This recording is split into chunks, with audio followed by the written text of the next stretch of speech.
Heyo, and welcome back to my channel. Today what I wanted to talk about is the fact that people are human and the fact that they are important. I guess I'll set the stage with some scriptures I've been thinking about that back this up.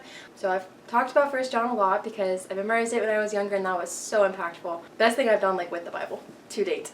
And it was so interesting memorizing it, so then you actually have to think about what is the logical train of progression that's happening so that you know what part comes next. And in it, he's just talking so much about what love for God looks like and the fact that God loves us. But so many times he says, love for God is to keep his commands, and then what are his commands? To love him and to love others. And you can see that theme repeated in John as well. So yeah, just this idea of what God calls me to really is to love the people around me. And if I say, Lord, I love you, I want to give my life for you, I want to please you, I want to love you, show me how to do that. A lot of times what it looks like is being him to the people around me, sharing his love with the people around me, and focusing on them, as Jesus did in his whole ministry on earth, as he was focused on us. And with the new year having happened, one of my resolutions that I'm going to try to work on is just spending more time in prayer, because that's something I did a lot more when I was younger and was really good for me. And then just in the last few years, it's been a lot harder to keep that up. There have just been so many other distractions. But I'm like, you know what, distractions are not an excuse. This is something that's important to me. This is something that I feel like is a really important part of my relationship with God, and so I need to be emphasizing it more. So what that looks like for me is shutting myself up in my closet where there's nothing to look at, nothing to think about, it's just dark, and I can focus and listen to worship music and try to worship and actually try to take the time to pray about things. But one thing that has also kind of put me off from doing that before is just, I hope I can explain this well. I don't know if this happens to anybody else.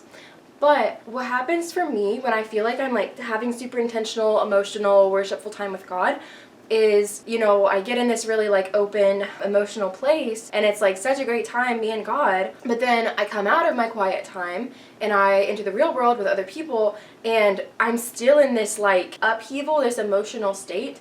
And when that vulnerability of my heart clashes with the real world and the people in the world, the response that I have typically is to be extra frustrated, extra sensitive with people for not being as nice to me as God is. I'm like, you know what, this is stupid. I'm gonna go back in my closet and spend time with Jesus because it feels really great to be with him. And so I've really wrestled with that of okay, if I really feel like I'm having important, meaningful, impactful experience with God, I really feel like he's meeting me here. He's doing something in my heart. It's really nice to experience this. I don't think that this is all fake, but then the fruit of that coming out just pushes me away from other people and pushes me out of the real world more. And so yeah, that's something I've been wrestling with in the last week or so, is trying to figure out, how do I be really intentional about this time with God? How do I try to fully open my heart to him and have an experience with him, surrender myself to him? But then if that's truly him, and if I'm truly doing that in the right way, I'll know that by the fruit of that being kindness to other people, joy and an excitement in entering into the real world and getting to share what I found in my closet with the rest of the people around me. And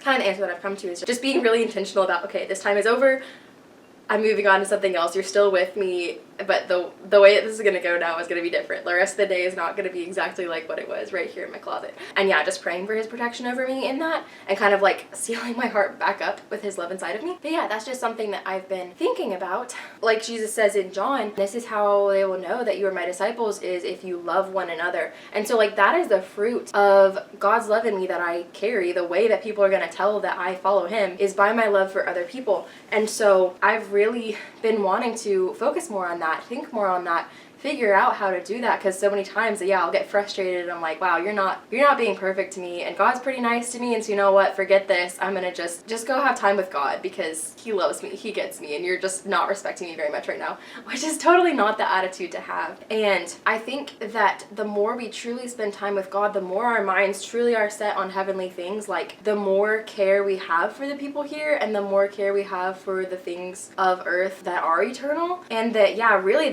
it's not that I need to, stop having Jesus time in the closet because it tempts me to be snappish at other people for not being as great as he is, but it's just that I need to figure out how to focus on it in a way that leads me in love to the people around me, because they're human, they're flawed, but I want to have the same kindness towards them that God just showed me earlier in reaching out to me, because I'm not that great either, and he chose to spend that time with me and commune with me, and I want to take that and share it with other people, despite their imperfections, despite the messiness of that. People aren't perfect. Situations with people aren't perfect, but I'm called to love them anyway. I can see that in, the example of Jesus. He had a perfect relationship with God. He was in full communion with God. That's why he came on the earth, is to show us how to be one with the Father just as he and the Father are one. Talks about that so much in John. And so yeah, he was experiencing that perfect relationship with God, but he came to us to show us what that was like and to bring us towards that. He didn't go off to the lonely places to pray with God to escape the crowds that were bothering him and be like, oh my gosh, get me away from these people, they're so annoying. It was a leaving and a preparation to come back. He went and spent that time so that he could be filled, so that then he could come back and pour out. It wasn't about, oh my goodness, I need a break from everything, I need to go to the one person who gets me, because I'm sure it was really hard, you know, for him being on the earth ministering to us. His disciples didn't understand,